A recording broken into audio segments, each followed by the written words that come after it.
નમસ્કાર મિત્રો, બધાને જય શ્રી કૃષ્ણ। આજે આપણે બનાવીશું એકદમ સ્વાદિષ્ટ અને મસાલેદાર ભાખરી। એકવાર બનાવી લો તો 2 દિવસ સુધી આરામથી ખાઈ શકાય અને મુસાફરીમાં પણ સાથે લઈ જઈ શકાય એવી આ મસાલા ભાખરી બને છે। તો ચાલો મિત્રો, આપણે મસાલા ભાખરી બનાવવાનું શરૂ કરીએ। સૌપ્રથમ આપણે આદુ અને મરચાંને ખાંડણીમાં ખાંડી લેશું। મેં 2 મોટા મીડિયમ તીખા મરચાં લીધા છે, તેનું આ રીતે કટિંગ કરી લેશું જેથી પીસવામાં સરળતા રહે। અને ત્યારબાદ બીજું મરચું લેશું અને તેનું પણ આ રીતે કટિંગ કરી લેવાનું છે। મિત્રો, જો મરચાં થોડા તીખા હશે તો જ ભાખરીમાં સરસ ટેસ્ટ આવશે। ત્યારબાદ મેં એક ટુકડો આદુનો લીધો છે, તેને આ રીતે ચપ્પુ લઈને નાના નાના ટુકડા કરી લેવાના છે અને હવે આપણે ખાંડણીમાં આ રીતે એને અધકચરું વાટી લેવાનું છે। આદુ અને મરચાંને આ રીતે અધકચરા વાટી લીધા છે। હવે આપણે લોટ તૈયાર કરીશું।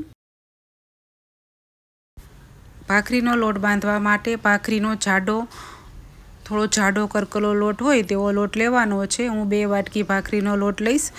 રોટલીનો લોટ બિલકુલ નાખવાનો નથી મિત્રો, જો ઝીણો લોટ નાખીશું તો ભાખરી બિલકુલ સારી નહીં બને।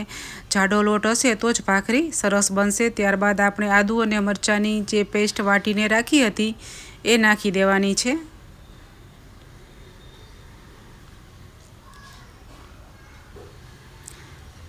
ત્યારબાદ 1 ચમચી લાલ મરચું પાવડર નાખીશું, અડધી ચમચી હળદર નાખીશું, સ્વાદ અનુસાર મીઠું નાખીશું, 1 ચમચી ધાણા જીરું પાવડર નાખીશું અને 2 ચમચી તલ નાખીશું। તલ નાખવાથી ભાખરીમાં સરસ કરકરો ટેસ્ટ આવે છે। અને ત્યારબાદ 1 ચમચી કસૂરી મેથી નાખીશું। કસૂરી મેથીથી પણ ખૂબ સરસ ટેસ્ટ આવે છે। અને આપણે હવે તેલ નાખીશું। હું 3 ચમચી જેટલું તેલ નાખીશ। 3 મોટી ચમચી જેટલું તેલ નાખવાનું છે।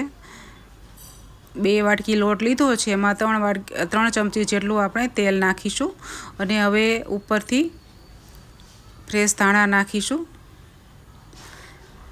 ધાણાનું પ્રમાણ વધારે રાખવાનું છે, ધાણાથી ખૂબ સરસ ટેસ્ટ આવશે।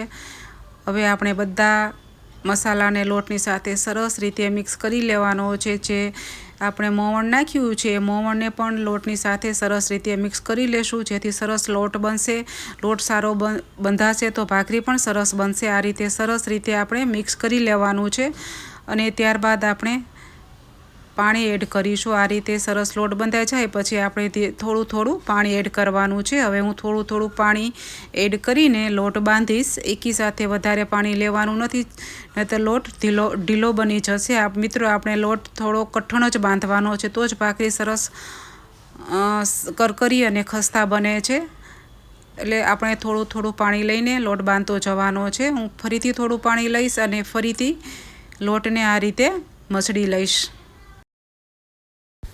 ભાખરીનો લોટ કઠણ બાંધીશું તો જ ભાખરી સરસ બનશે। લોટ ઢીલો હશે તો ભાખરી બિલકુલ સારી નહીં બને। આ રીતે આપણે લોટને થોડો હાથમાં લઈને મસળી લેવાનો છે અને તેના સરસ મજાના લુવા બનાવી લેશું। બધા લોટમાંથી આ રીતે આપણે લુવા બનાવી લેશું। બધા લુવાને એક સરખા બનાવી લેવાના છે।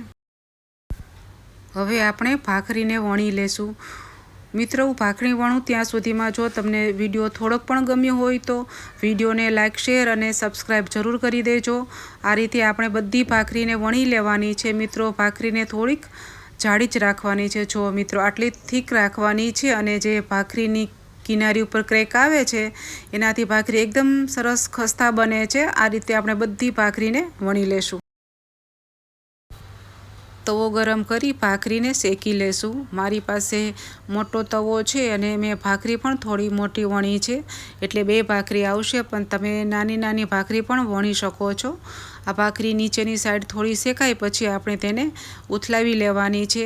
મિત્રો, તમે સાદી ભાખરી તો ઘણી બનાવી હશે, એકવાર આ મસાલા ભાખરી જરૂર ટ્રાય કરજો। આ ટેસ્ટમાં ખૂબ સરસ લાગે છે। ભાખરી આ રીતે નીચેની સાઈડથી થોડી શેકાય પછી ભાખરીને ઉથલાવી લેવાની છે। આપણે બંને ભાખરીને ઉથલાવી લીધી છે। હવે આપણે તેની ઉપર ઘી લગાવીશું। મિત્રો, ઘી લગાવવાથી ભાખરી ખૂબ સરસ ખસ્તા બને છે। તમે ઘીની જગ્યાએ તેલ પણ લગાવી શકો છો। તમે ઘીની માત્રા તમારી ચોઈસ પ્રમાણે રાખી શકો છો। બંને ભાખરી ઉપર તમે આ રીતે ઘીને લગાવી લેશો તો ભાખરી એકદમ સરસ ક્રિસ્પી બનશે।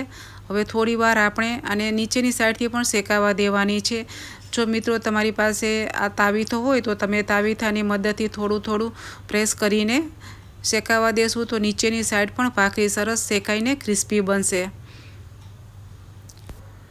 હવે આપણે ફરી એકવાર ભાખરીને ઉથલાવી લેશું। બંને ભાખરીને ધીમે ધીમે ઉથલાવી લેવાની છે। જુઓ મિત્રો, ભાખરી નીચેની સાઈડથી સરસ ક્રિસ્પી બની ગઈ છે। ત્યારબાદ ફરી એકવાર બંને ભાખરી ઉપર ઘી લગાવી લેવાનું છે। ભાખરીની બંને સાઈડ ઘી લગાવીને તેને સરસ રીતે શેકી લેવાની છે। જો તમારી પાસે આવું ભાખરી પ્રેશર હોય તો તેનાથી હળવા હાથે પ્રેસ કરીને ભાખરીને તમે શેકશો તો ભાખરી ખૂબ સરસ શેકાઈ જશે અને સરસ ક્રિસ્પી બનશે। હવે ભાખરીને આપણે ફરીથી ઉથલાવી લેશું। ફરી એકવાર ભાખરીને ઉથલાવી લેશું।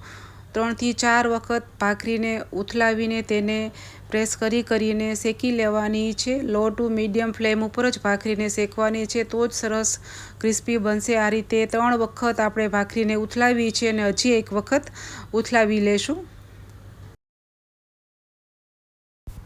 જુઓ મિત્રો, ભાખરી સરસ શેકાઈને ગોલ્ડન બ્રાઉન રંગની થઈ ગઈ છે। આ રીતે આપણે બધી ભાખરીને શેકી। મિત્રો, આપણી ક્રિસ્પી અને મસાલેદાર ભાખરી એકદમ તૈયાર છે। આ ભાખરીને દહીં, ડુંગળી અને લીલી ચટણી સાથે ખાવાની ખૂબ મજા આવે છે। મિત્રો, તમે જરૂર એકવાર ટ્રાય કરજો, ખૂબ જ ટેસ્ટી લાગે છે। જો મિત્રો તમને મારી રેસીપી પસંદ આવી હોય તો વિડીયોને લાઇક કરજો, ચેનલને સબસ્ક્રાઈબ કરજો તથા તમારા મિત્રો અને પરિવાર સાથે ચોક્કસ શેર કરજો। ફરી મળીશું એક નવી રેસીપી સાથે।